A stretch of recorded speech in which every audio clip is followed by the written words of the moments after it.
এতিয়া আমাৰ বহুত মৰমৰ আমাৰ সকলোৰে পৰিচিত অভিনেত্ৰী বৰষা ৰাণী বিষয়ে এগৰাকী কন্যা সন্তানৰ মাতৃ হৈছে আৰু সেইহেতু আপোনালোকক কৈছো এতিয়া আপোনালোকেতো সকলোৱে জানে বৰষা ৰাণী বিষয়ে এতিয়া কিমান বয়স হৈছে কিন্তু সেই বয়সটো যে এতিয়া মাতৃত্ব লাভ কৰিছে গতিকে আমাৰ তাতকে পাখি মাইনাহতটো বহুত সৰু গতিকে আমাৰ পাখি মাইনাহতো মাক দেউতাক হ'ব দিয়কচোন আমাৰ পাখিও মাক হ'ব কাকু দেউতাক হ'ব গতিকে এতিয়া সিহঁতৰ বহুত বয়স আছে সেইকাৰণে মই ভিডিওটো তেনেকৈ কৈছো আপোনালোকে যে কমেন্ট কৰি থাকে বুঢ়া হ'ল মাক নহয় গতিকে মই ভাল খবৰটো কৈছো শুনক আমাৰ পাখি মাইনাহতো এই 35 বছৰ 40 বছৰ বয়সত মাতৃ হ'ব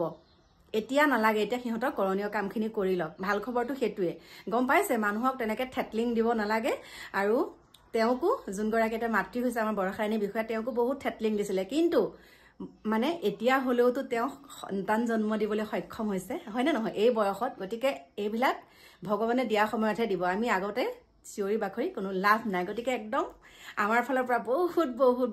মৰম আৰু আশীৰ্বাদ থাকিলে আমাৰ বৰষা ৰাণী সুন্দৰকে একদম আগৰ দৰে আকৌ চিনেমা জগতলৈ আহক কণমানিজনীকে একদম আমোল মোলাই বহুত ভাল লাগিছে আমি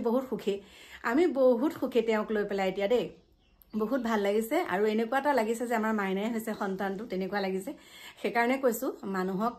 ভালটো কৰিব নোৱাৰিলেও কেতিয়াও মানে বেয়াটো নকৰিব ভাল কৰিব নোৱাৰিলে বেয়াটো